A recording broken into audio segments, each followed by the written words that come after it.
We will implode more patriotic news. Thank you. Brat mouths off to Border Patrol, put in her place as he pulls surprise from vest. Here's a lesson for every liberal loudmouth out there: don't start a debate with US Border Patrol if you don't know what you're talking about. A woman tried to tell US Border Patrol agents that they didn't have the authority to stop her and ask her questions. So, one Border Patrol officer pulled out a list of laws and court decisions which gave him the authority to do so. This woman could have taken 2 seconds to search the internet for the relevant law, realized she was wrong, and cooperated with the officers. Instead, she took the time to blow one simple question into an enormous snowflake tirade. The woman wasn't even angry about what the officers were doing to her. She was outraged about the stories she's heard from teacher friends about discrimination against their kids with brown skin. I doubt those stories are even true. This woman still thinks she's a hero. She had her child record her interaction with US Border Patrol, which lasted over a half hour. She then uploaded 5 videos of it to Facebook. The willpower of these border agents is impressive. They remained polite even as the woman called them Nazi brown shirts, a military wing Hitler used to enforce his barbaric laws on German citizens. It is illogical to compare border agents asking one question, to a military wing that brutalized people. This woman is out of her mind. The 2 initial border agents walked away calmly, probably hoping the woman would cool off and admit her citizenship status. But, she didn't, and they called in their supervisor. 2 more US Border Patrol officers can also be seen trying to reason with the woman. Eventually, she was released. The last video is no longer functioning, so who knows how this encounter ended. Perhaps the woman finally realized how ridiculous she looked and tried to take the videos down. The border agents even took the time to pass along some wisdom.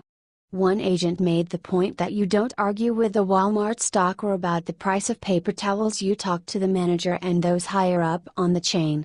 In this case, there are a few lawmakers this woman could petition if she felt as though US Border Patrol stops away from the border are so wrong. In the meantime, the US Border Patrol will go on doing their job humbly of protecting us all, including this woman.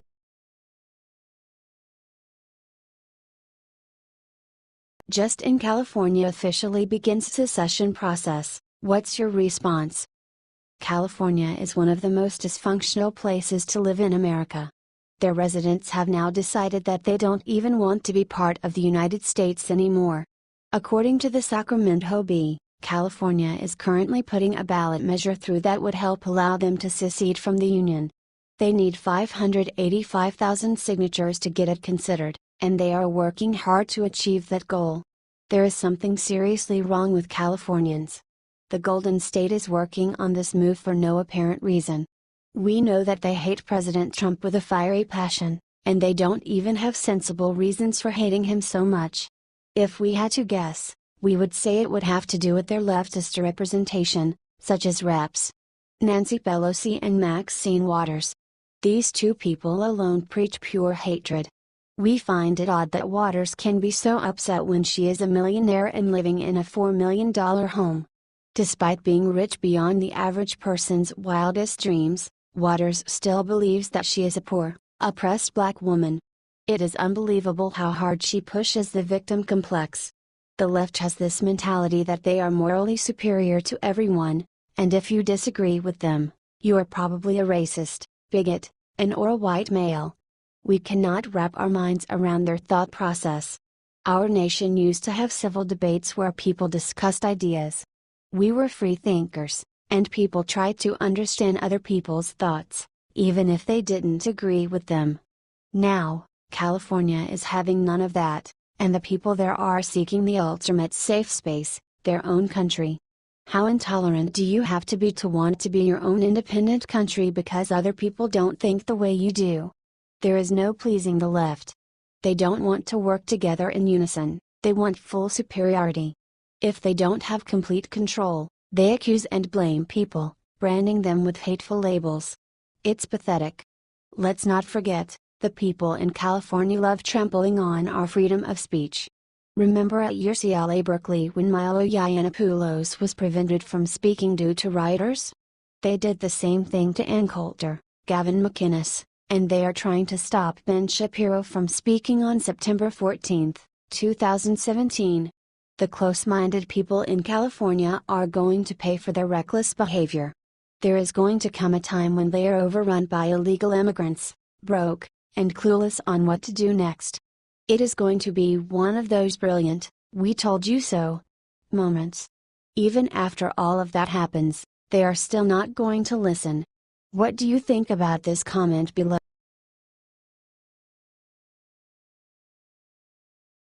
WH just revealed where Trump's second quarter salary is going, and it's any place but expected. White House Press Secretary Sarah Huckabee Sanders announced Wednesday that President Donald Trump would be donating his second quarter salary to the Department of Education. Sanders noted that Trump's first quarter salary, or roughly $78,000, went toward 2 restoration projects at Antietam National Battlefield. This quarter, the president chose to invest in education. Sanders went on to present Education Secretary Betsy DeVos with a $100,000 check from President Trump to the DOE. "I want to start by saying how grateful I am to the president for this generous gift," DeVos said. "The president is committed to our nation's students and to reforming education in America so that every child, no matter their zip code, has access to a high-quality education."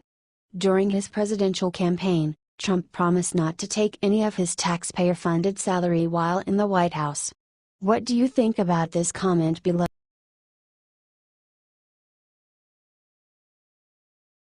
Breaking witness to major Hillary schemes just agreed to testify. The web of lies Hillary Clinton wove so carefully is finally unraveling.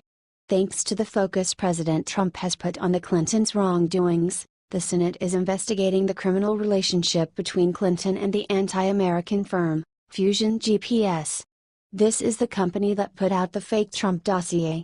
They also have ties to the Russian lawyer who met with Donald Jr. Now, the head of Fusion GPS has agreed to testify before the Senate Judiciary Committee. Their crimes will be exposed. This absurd Russia investigation has gone on long enough. The American people are sick of the sideshow because we know that Trump has not colluded with the Russian government on anything. However, the investigation into Trump has served to highlight the real criminal acts of the Clintons. It all comes back to Fusion GPS. The Washington, D.C.-based opposition research firm has been on the Democrat payroll for years. Remember the debunked dossier? It alleged that Trump was surrounded by prostitutes as he urinated on a bed Obama had slept in at a Russian hotel. That ridiculous story destroyed the credibility of the website BuzzFeed and was the product of Fusion GPS. The project was originally paid for by anti-Trump rhinos and later taken over by the DNC. Interestingly, the source of the dossier was former MI6 agent Christopher Steele, yet Democrats are never accused of British collusion. Isn't it funny how those leftist double standards work? Fusion GPS is one of the most corrupt organizations in politics, and one doing the Democrat Party's bidding. It's a huge step in the right direction for the Senate Judiciary Committee to call their head, Glenn Simpson, to testify. Simpson originally rejected a Senate request to provide information voluntarily and stated he would invoke the Fifth Amendment at a public hearing. In response, the Senate issued a subpoena obligating him to appear and talk. Simpson ultimately reached a deal with the Senate to voluntarily speak at a hearing in exchange for having the subpoena withdrawn. The Senate should do their job and squeeze a confession of wrongdoing from him. There's hope they'll be tough. The chairman of the Judiciary Committee is Senator Chuck Grassley, REA, who has been a major critic of Fusion GPS. The opposition research firm has come under renewed scrutiny following the much-talked-about meeting between Donald Jr. and a Russian lawyer who claimed to have dirt on Hillary Clinton. The lawyer, Natalia Veselnitskaya, has professional ties to Fusion GPS.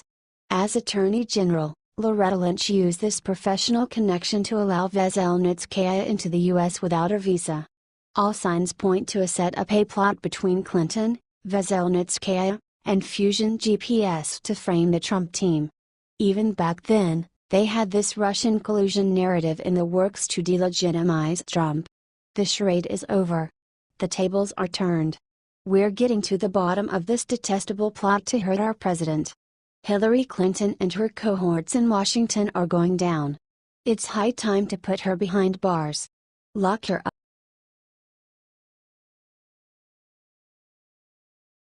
NYPD have great strategy to bypass Mayor Bill de Blasio.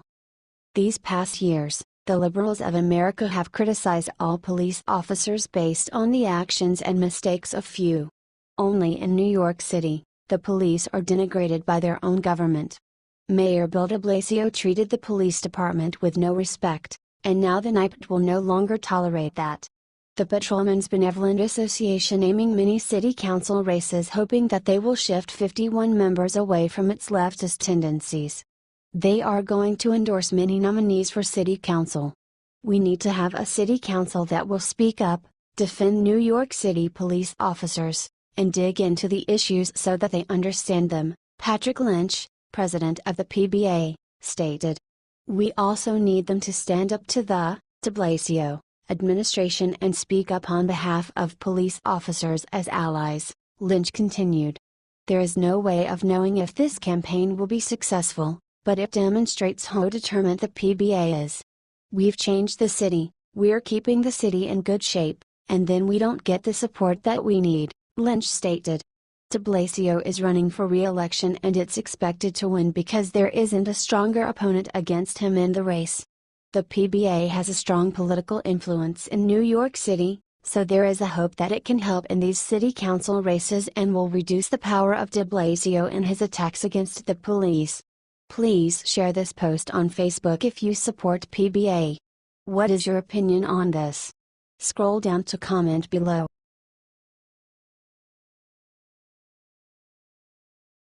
Anthony Scaramucci made the reporter who accused Sarah Huckabee apologize. Anthony Scaramucci is the kind of person that doesn't take crap from anyone, and now when one rude reporter insulted Sarah Huckabee Sanders by calling her a butch queen in drag, Scaramucci taught him a lesson that he won't forget anytime soon. Madison Hill, Daily Beast gay rights advocate reporter, tweeted a picture of the new press secretary Sarah Huckabee with a caption, "Butch queen first time in drags at the ball." With this comment, he was suggesting that Sanders is a drag queen. And it is important to be noted that this isn't his first time of offending someone like this. Madison also attacked Jeff Sessions when he heard that Sessions' granddaughter is an Asian. He tweeted Sessions, "Sir, kindly return this Asian baby from the Toys R Us you stole her from," along with a photograph of him holding his granddaughter in his lap. Scaramucci gave few days to see if the mainstream media would do something to show him that these kinds of attacks are not acceptable, but as expected no outlet like CNN, MSNBC, CBS, or ABC reported on this. Daily Wire reported, the fact that a journalist who works for a major online publication attacked a sitting press secretary in such a demeaning and public way is of course news. And yet a good faith look through the Google machine shows that not a single mainstream media outlet picked this story up. Not one. After this Scaramucci respectfully wrote on Twitter that Madison has to apologize to Sarah Huckabee, and a few hours later Madison did apologize to Sanders. This is his first apology ever. Even though we don't know Scaramucci's behind-the-scenes message, it surely was powerful since Madison wrote this. Scaramucci taught Madison and the rest of the liberal press that these kinds of attack are not acceptable and will not be tolerated. Scaramucci also fired one of the leakers, Michael Schwartz, from the White House Communications Office. Anthony Scaramucci is not a person you can play with. After CNN reported a fake story about him, Scaramucci and his attorneys scared CNN that they withdraw the story instantly. Please share this post on Facebook if you support Anthony Scaramucci. What is your opinion on this? Scroll down to comment below.